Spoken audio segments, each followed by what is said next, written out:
Nous allons amorcer la qui reçoit aujourd'hui M. Luc Bengelloune-Sy. Il est candidat à l'élection présidentielle du 30 août 2009. M. Luc Bengelloune-Sy, qu'est-ce qui motive votre candidature à cette élection? Merci bien, M. Boudon. Je pourrais vous dire que je suis dans l'action politique depuis 1981. Oui. En 1981, nous avons demandé le retour au multipartisme, l'instauration d'une démocratie véritable pour une alternance pacifique. C'était la conférence nationale? Non, avant la conférence. Avant la conférence nationale. J'ai dit 1900. La conférence nationale a eu lieu en 1990 oui. Et nous avons posé le problème en 1981. Nous demandions l'épurement des mœurs et nous demandions également l'éveil de la conscience nationale. Mais le PDG, face à ces petites revendications, je les mets entre guillemets, a oublié son slogan: dialogue, tolérance, paix. Le PDG nous a pris et il nous a mis en prison, estimant que dans le système à parti unique, un autre parti, un autre son de cloche ne devait pas être entendu.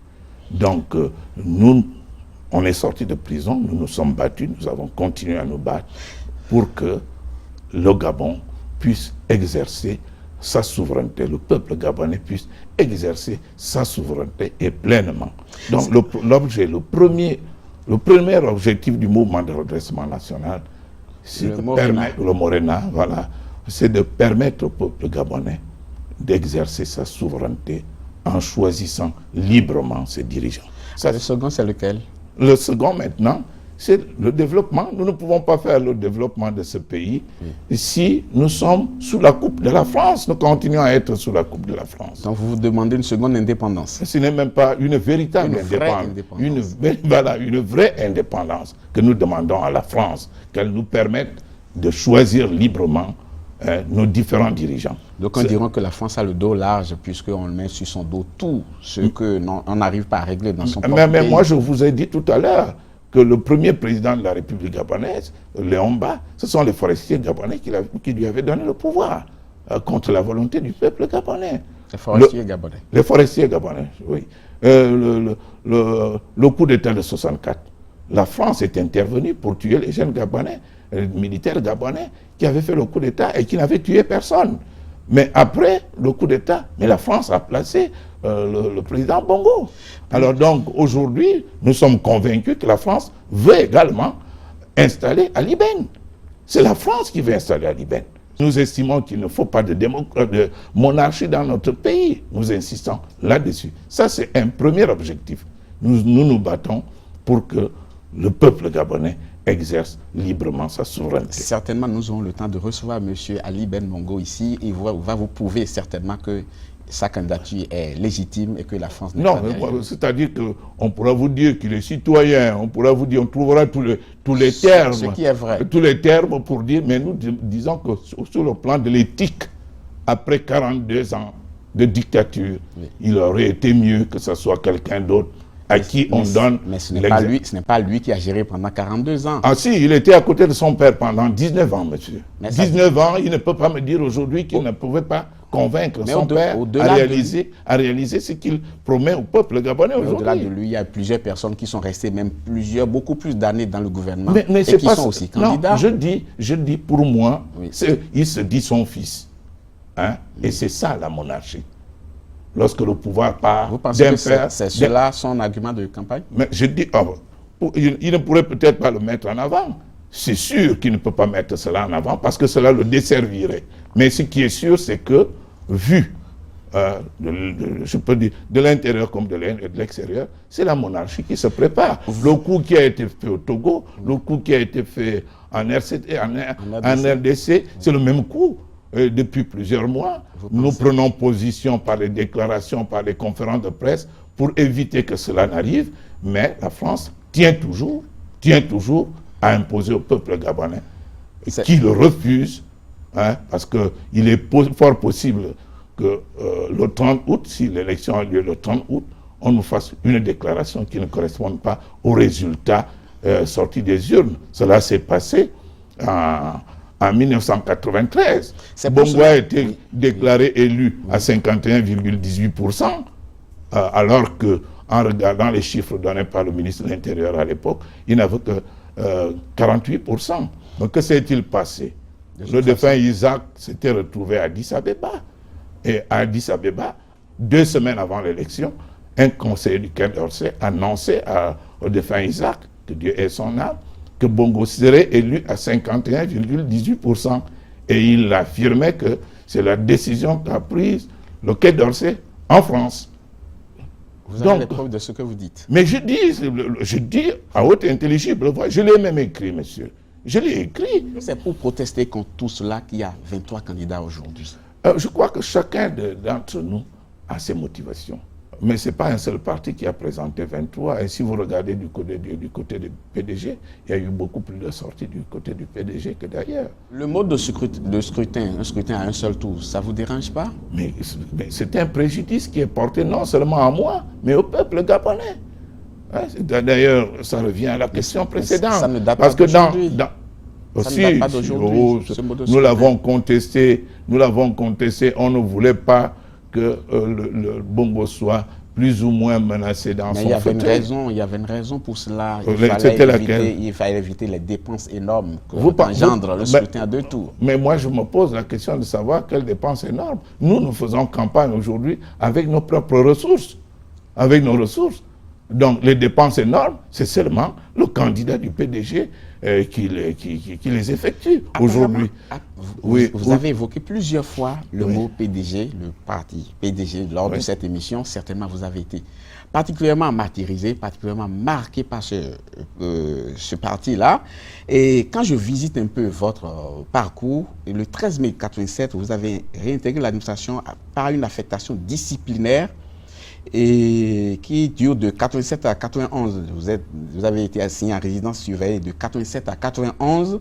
Vous avez été arrêté le 27 novembre 81, condamné par la Cour de sûreté de l'État à 20 ans de prison et 10 ans d'interdiction de séjour pour votre appartenance au Morena. C'est membre fondateur du Morena. Mais avec ce parcours-là, quel est le sentiment que vous aimeriez que les Gabonais aient de vous, qu'ils s'apitoient sur votre sort, ou bien qu'ils disent vous êtes un brave, vous arrivez à affronter convenablement le pouvoir en place, donc c'est vous l'homme qu'il faut. Vous savez ce que je souhaite depuis que je mène ce combat, c'est que les Gabonais se réveillent et qu'ils comprennent que ce pays est à eux et qu'ils doivent le gérer et qu'ils doivent le diriger.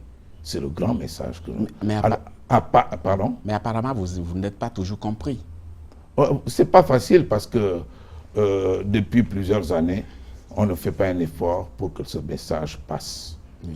Je suis censuré aux différentes chaînes de télévision de l'État. Si vous êtes élu tout de suite, qu'est-ce que vous allez faire pour marquer les Gabonais qui ont beaucoup soif de changement? Bon, mais vous savez que le changement se situe à plusieurs niveaux. Il y a le changement au niveau des institutions. Nous disons qu'il faut revenir à un mandat présidentiel de 5 ans, renouvelable une fois. Nous disons qu'il faut revoir la position du vice-président de la République dans notre pays, parce qu'il faut savoir si nous sommes dans un régime présidentiel ou dans un régime semi-présidentiel comme en France, parce que la plupart de ces différents postes ont été créés pour contenter certaines personnes. Donc vous avez parlé là maintenant de la révision de la Constitution. La révision, voilà, nous allons restaurer l'État. Oui. Il faut que l'État recommence. Vous allez restaurer l'autorité de l'État. L'autorité de l'État, voilà. Oui. Merci pour la précision. Donc par la prise en charge, enfin, une armée qui soit une armée nationale. Vraiment républicaine. Républicaine, par une administration très efficace.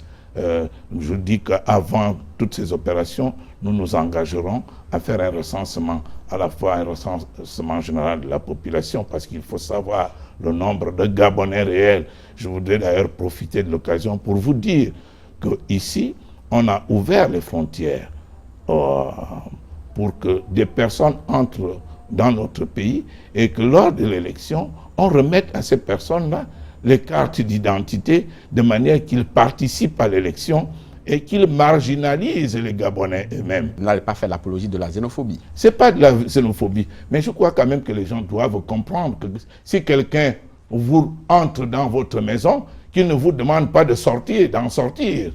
Pour prendre votre place. Pour prendre votre place. C'est ça la réalité du problème. Mais si c'est l'attitude, vous êtes obligé de vous défendre et de refuser ce genre de comportement. Si vous preniez le pouvoir, qu'allez-vous faire de ceux qui ont pillé l'économie de ce pays? Mais je leur demanderai dans un premier temps de ramener les fonds déposés à l'extérieur.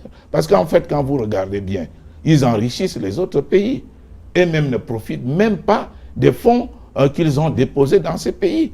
Et certains, je vous le dis, ne peuvent même pas entrer en possession de ces fonds maintenant. Donc, nous leur demanderons de faire... Vous connaissez des noms? Non, je n'ai pas envie de les livrer, je vous en prie. Et j'ajoute ceci, je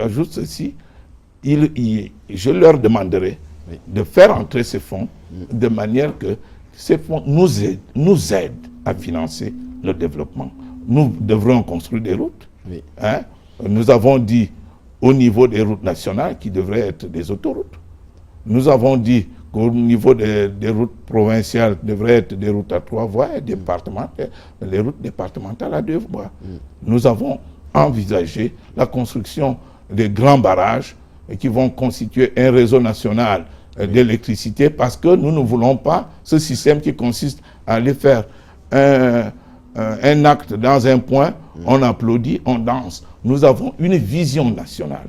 Vous avez une vision nationale. Nous sommes pratiquement à la fin de cette émission. Oui. Je vous demanderai, cher candidat, de regarder cette caméra et de dire aux Gabonais ce pourquoi ils devraient voter pour vous plutôt que de voter pour un autre candidat. Je dirais aux Gabonais que nous devons tous nous lever pour bâtir une nation prospère qui doit permettre à tout le monde de vivre décemment et de vivre dignement. Par de belles routes, nous pouvons le faire. Par de grandes écoles, par des logements décents, nous pouvons y arriver. On a le bois, on a le ciment. Nous devons faire des universités qui répondent aux besoins à la fois de notre économie et à la fois à notre culture. Parce que notre culture se meurt et personne ne semble s'en préoccuper. Je vous demande de me faire confiance. Je me bats pour vous depuis 28 ans et je suis sûr que c'est moi qui constitue la véritable rupture parce que je suis avec vous et je voudrais que nous sortions du cadre que vous connaissez depuis 42 ans. Le vote sanction? Le vote sanction contre... C'est ce que vous avez prôné, le vote sanction. Oui, c'est à peu près. Moi, j'estime quand même que le parti au pouvoir ne nous a pas fait le bilan jusqu'au ce jour.